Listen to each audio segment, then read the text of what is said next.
नमस्कार। इस विश्लेषण में देखेंगे कि हमारा शरीर किसी जादूगर की तरह आंतरिक संतुलन कैसे बनाता है। आखिर हमारा शरीर भीषण गर्मी, शुगर स्पाइक्स या चोट को बिना फेल हुए कैसे झेलता है, चलिए समझते हैं। इसे होम्योस्टेसिस कहते हैं। वॉल्टर कैनन का दिया हुआ ये कॉन्सेप्ट कोई स्थिर चीज नहीं बल्कि डायनामिक संतुलन है। सेल्स के आपस मौजूद ईसीएफ के भौतिक और रासायनिक मापदंडों को नियंत्रित करना सर्वाइवल के लिए बेहद जरूरी है। और इस संतुलन को बनाए रखने वाले शानदार बायोलॉजिकल कंट्रोल लूप के मुख्यतः ये 4 हिस्से होते हैं।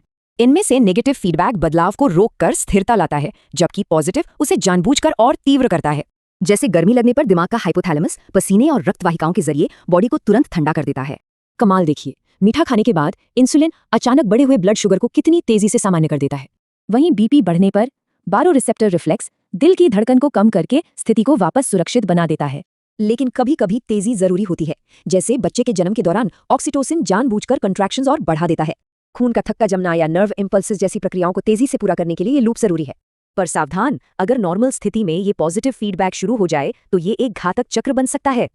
असल में जीवित रहने के लिए इन सभी बॉडी सिस्टम्स को एक साथ मिलकर किसी ऑर्केस्ट्रा जैसा बजना पड़ता है। आधुनिक विज्ञान का ये संतुलन आयुर्वेद के धातु सम्या यानी स्वास्थ्य से मेल खाता है, जबकि असंतुलन ही बीमारी है। आयुर्वेद का सामान्य विशेष सिद्धांत भी बिल्कुल नेगेटिव फीडबैक की तरह विपरीत गुणों का उपयोग करके संतुलन वापस लाता है। तो क्या मॉडर्न मेडिसिन और प्राचीन आयुर्वेदा एक ही चमत्कारिक प्रोसेस को बताने की 2 अलग भाषाएं हैं? सोचिएगा जरूर।